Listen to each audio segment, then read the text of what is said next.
Today's lesson is just how could we apply our understanding of arithmetic and geometric sequence? Like, what does this even do for us? And what is nice about this particular example is it shows you how you could use your understanding of a common difference or a common ratio to identify a missing term in a sequence, a missing piece of information. So here in example 5, we start up, it says find the value of x in this particular geometric sequence. And the sequence goes 3, comma x, comma 18.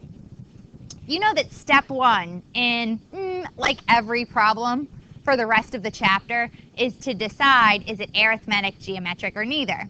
Well, if you look at the directions for this particular example, they actually already took care of step 1 for you. They actually tell you, hey, this is a geometric sequence.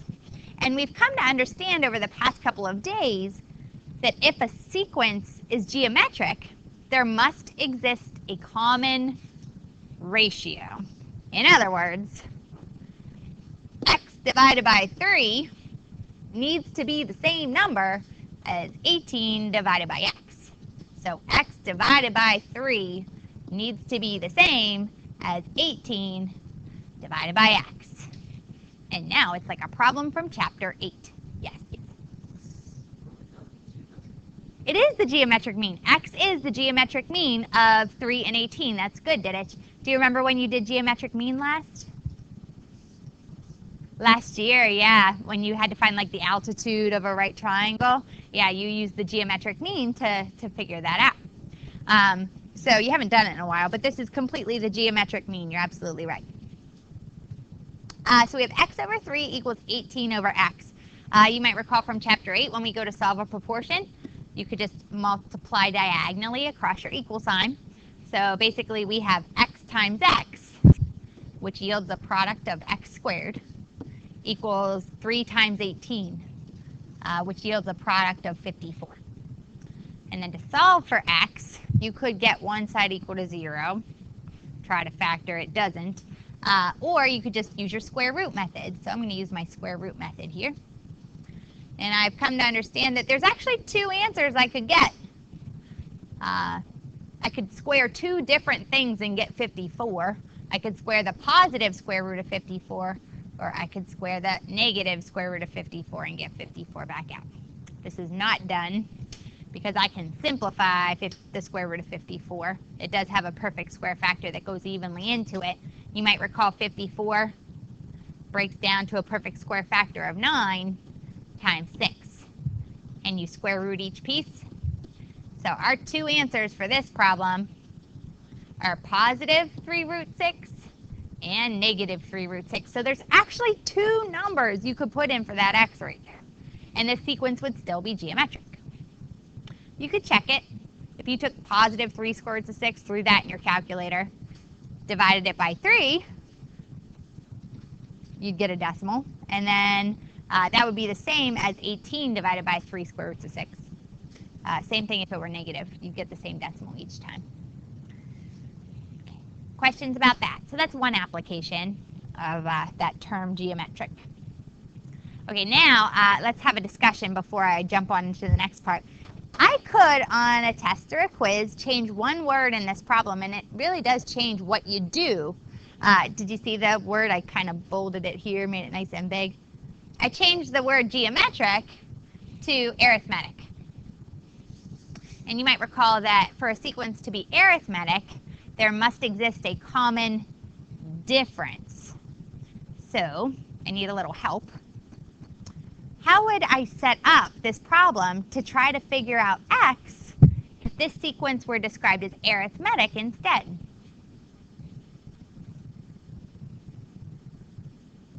Do you think you know, Evan? Perfect, yeah. 18 minus x equals x minus 3, is that what you said? Yes, sorry, I thought I heard it wrong for a second. Yeah, you're absolutely right. If there exists a common difference between my terms, that means that x minus 3 needs to be the same as 18 minus x. Any way you set it up, Evan, you're good. So x minus 3 must be the same as 18 minus x. This is our definition of our common difference. Those 2 differences must be the same or equal to each other. other questions about how I set it up? Remember, don't write it if you don't understand it. Everybody's writing, so we're in good shape. All right, add x to both sides, you get 2x. Add 3 to both sides, you get 21. Divide both sides by 2, you get 10.5. Notice you only get one answer if it's arithmetic. Can't get 2, really. So 10.5 would be the missing term if this sequence were described as arithmetic instead of geometric. So that's a nice little application. You could find a missing term. Questions about that? I think we really only have one application left, and that's with our word problems. Honestly, we've done these word problems before. What's up, Tyler? If we were to get an arithmetic problem, it's possible to have to check for a trace looking at. No. Yeah, you can't get, because it's a common difference, you're not going to get like an extra answer. Yeah.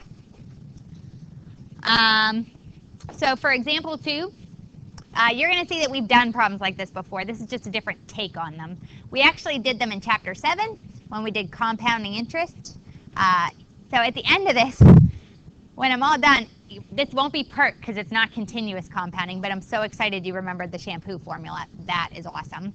I wanted to go ahead and just take a second. At the end of this problem, I'm going to ask you, what is this doing in Chapter 12? So I just kind of want you to think about that as we come up with our response. What is this doing in arithmetic and geometric sequences? So just to review, we have Samara. She invests $1,000. She's rich. $1,000 to open a savings account that earns 3% annual interest that is then compounded monthly. And just to review that word compounded with you, she's getting 3% for the year. And then that interest gets divided out over 12 months. So we're spreading it out over the course of the years, what that means. I'm supposed to essentially, in part A, find a formula for the value in the account after n months. So I divided this into 3 steps. Do you see them there? Step 1 is to find the monthly interest. Step 2 is to identify a growth factor. It has to be a growth factor, by the way, because we want the money in this account to grow based on the way the situation is presented. I'm supposed to make money in this account. And then you use that information in step 3 to ultimately write a formula that allows us to calculate our interest based on a number of months. Step 1, I'm supposed to find the monthly interest. If I have 3% annual interest compounded monthly, how do I figure out what the monthly interest rate would be?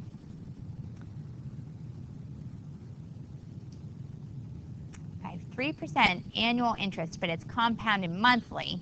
How do you figure out how much interest she gets each month? Do you know, Mahoney?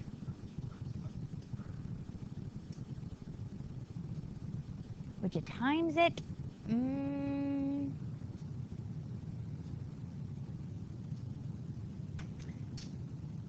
If you times it, that means she would be getting 3% each month for 12 months if you took 3% times 12. That's kind of not exactly how the problem reads, though, is it? What do you think, Evan? Yeah, you would take your 3%, which is 0.03, and you want to spread it out. So she gets a piece of that 3% every month out of the 12 months. You would totally divide to figure that out. So you take your 3%, which is 0.03, and then you divide it by 12. I know that 3/12 is a quarter. Add a couple decimal places in there.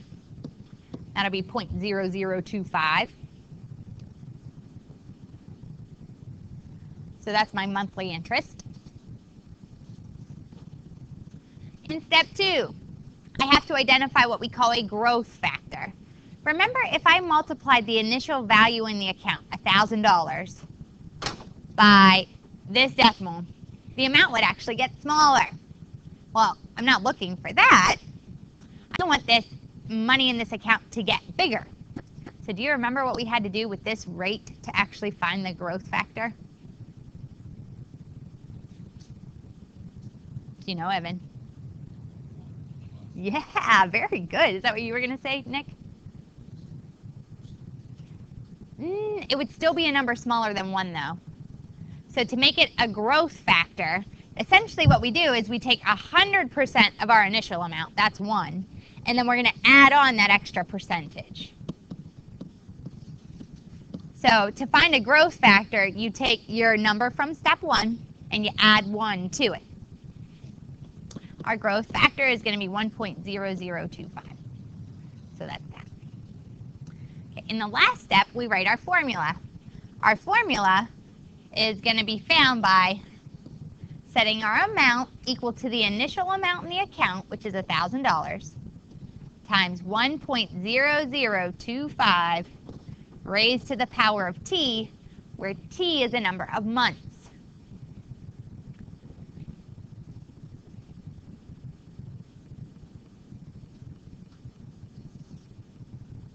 So that's sort of our formula there. In part B, then, we're supposed to find the value in the account after 1 year.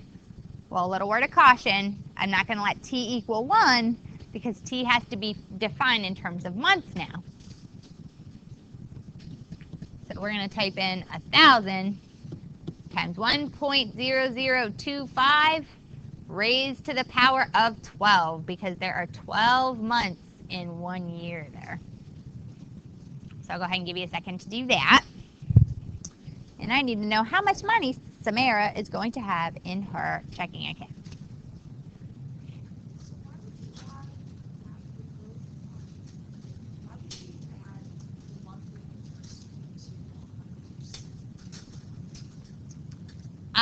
Well, you have to have 100% of the $1,000. Let's pretend we're just calculating the interest after 1 month, which is in the past how I've taught this problem.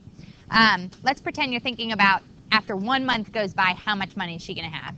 Well, she's going to have $1,000 plus 0.0025 times that $1,000. That'll give you that small amount of interest she gets after that 1 month.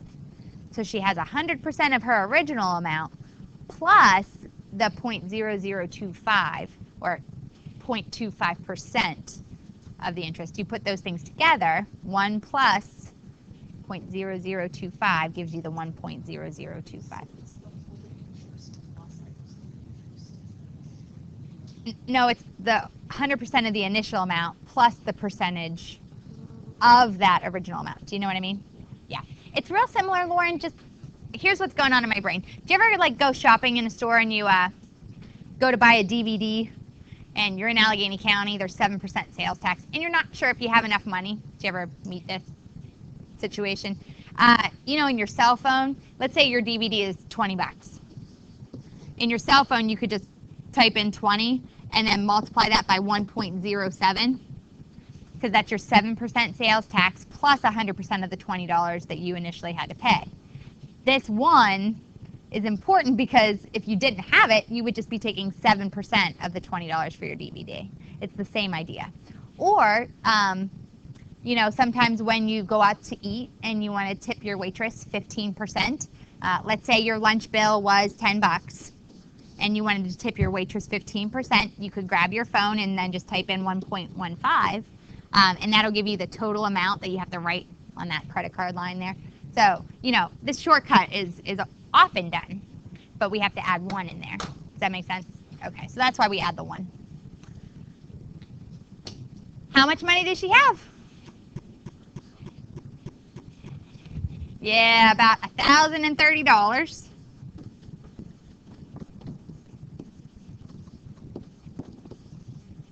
And 42 cents.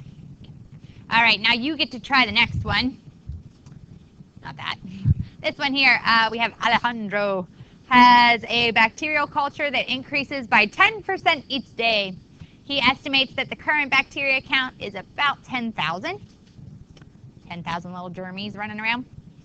In part A, you're supposed to find a formula for the bacteria count after n days. And then in part B, you're asked to find the approximate bacteria count after 20 days. Okay? So I'll let you go ahead and think about that for a minute. Friday and Monday. Okay, so before I get to make up work for the people who are going to be out, example 3 here. Can anybody tell me the formula that they found that models the bacteria count in this particular Petri dish? No? Crickets, crickets.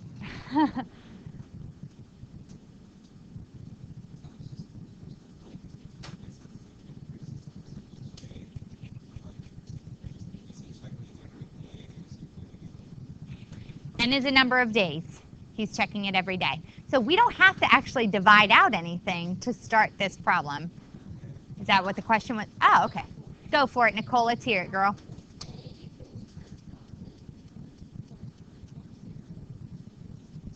Perfect. Perfect. She did it. She did it. So just to write it for the folks watching at home, Nicole came up with it. Like that. Where N is a number of days. Did anybody get the number of germs? Go ahead, Lauren.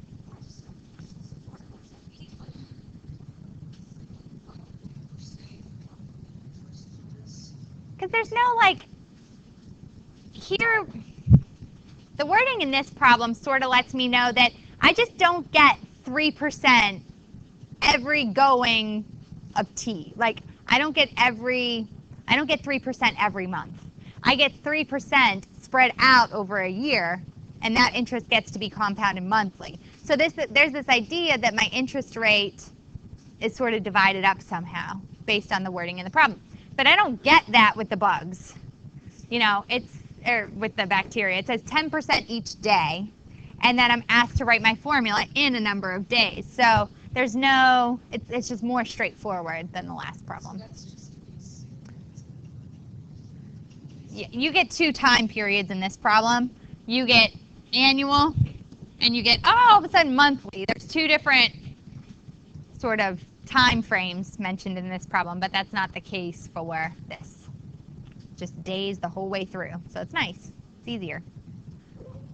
Any other questions about that? All right, and then how many germs or bacteria are left in this particular Petri dish after 20 days? What'd you get, Mahoney? Uh-huh. Oh, that's too big.